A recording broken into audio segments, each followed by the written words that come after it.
Hello everyone, আমি দিশান। অনেক দিন পর নতুন একটা ইনফরমেটিভ ভিডিও নিয়ে চলে আসলাম। তো এখনকার দিনে যেটা মেন সমস্যা, অনেকেরই সমস্যা হয়, প্রত্যেকের বাড়িতেই ছেলে মেয়ে রয়েছে, তারা ধীরে ধীরে বড় হচ্ছে। তো এই সমস্যাটা কিন্তু হয়, সেটা হচ্ছে যে ধরুন 16-17 বছরের একটি ছেলে এবং একটি মেয়ে, কি তার কম বয়সীও হতে পারে বা একটু বেশিও হতে পারে, মোটামুটি 18 বছরের নিচে কোনো কম বয়সী ছেলে বা মেয়ে যদি তাদের নিজেদের কনসেন্টে তারা কোনো রিলেশনশিপের মধ্যে যায় এবং সেটা যদি সেই রিলেশনশিপটা যদি সেক্সুয়াল পর্যন্ত গিয়ে দাঁড়ায়, তাহলে কি সেটাকে ক্রাইম বলা যায় নাকি যায় না, সেটাকে কিভাবে আমাদের দেখা উচিত? চলুন, যখন এগুলো নিয়ে আলোচনাই করছি তখন পক্সো অ্যাক্ট নিয়েও একটু কথা বলে নেওয়া যাক।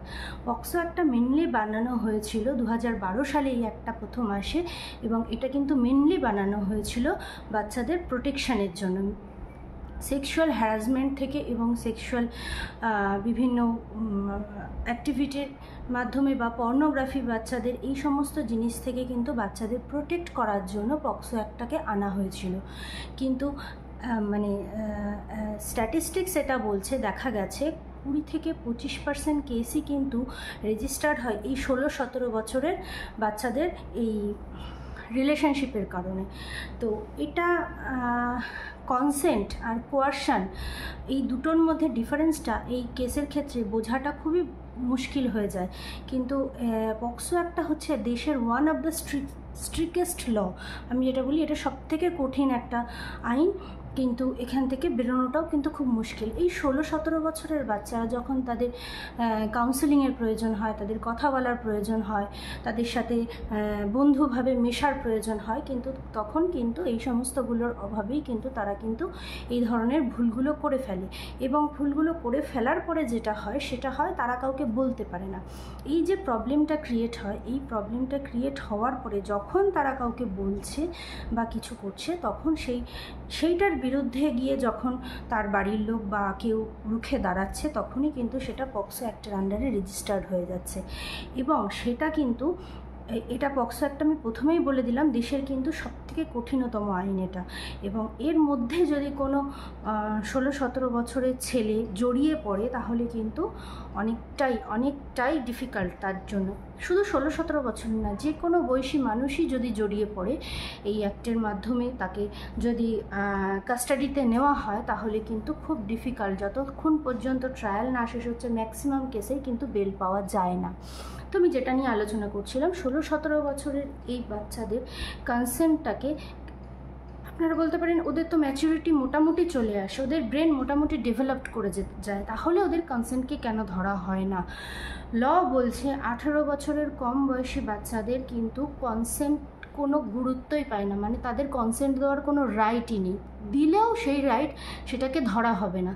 সে যদি 12 বোর্ডের টপার হয়, তাও তার কনসেন্টকে কিন্তু গ্রাহ্য করা হবে না। তো ল কিন্তু এটাই বলছে। তো সুতরাং পক্সো অ্যাক্টটা হচ্ছে দেশের কঠিনতম আইন। এই আইনের মাধ্যমে যদি কেউ জড়িয়ে পড়ে, দেখা গেছে 20-25% কেসই কিন্তু এই টিনেজার্স এই গ্রুপের আন্ডারে এইভাবেই কিন্তু হয়ে থাকে। তো এটা যদি এরকম হয় বা এরকম কিছু হয়, আমি অবশ্যই বলবো আপনি আপনাদের বাচ্চাদের সাথে কথা বলুন, ওদের সাথে কথা বলে জিনিসটাকে মেটানোর চেষ্টা করুন। এবং ভুলভ্রান্তি আমাদের প্রত্যেকেরই হয়, এটা নিয়ে বিশেষ কিছু, প্রত্যেকের বড় মানুষেরও একটা ভুল হয়, একটা বাচ্চা সে তো ভুল করবেই। তো সেক্ষেত্রে বিশেষ কিছু ওয়ারিড হওয়ার বা বাচ্চাকে ভয় দেখানো বা বাচ্চাকে বাড়িতে আটকে রাখা, এগুলো একদমই করবেন না। বাচ্চার সাথে কথা বলুন, তাদের সাথে মেলামেশা করুন, প্রবলেমটা অনেক ইজিলি আপনারা সলভ করতে পারবেন।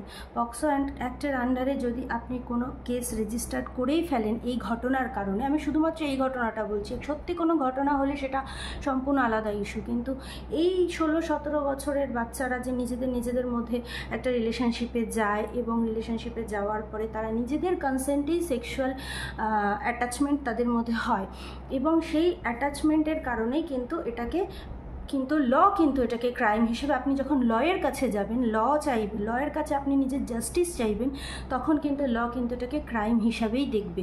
সেক্ষেত্রে কিন্তু দুটো বাচ্চারই ফিউচারের ক্ষেত্রে কিন্তু ভীষণ একটা ব্যাড ইম্প্যাক্ট, মেয়েটির ক্ষেত্রেও তার মানসিক এবং শারীরিক, সামাজিক বিভিন্ন জায়গায় কিন্তু তাকে মানে বিভিন্ন পরিস্থিতির সামনে তাকে দাঁড়াতে হবে, এবং ছেলেটির ক্ষেত্রে তো অবশ্যই বেশ ডিফিকাল্ট।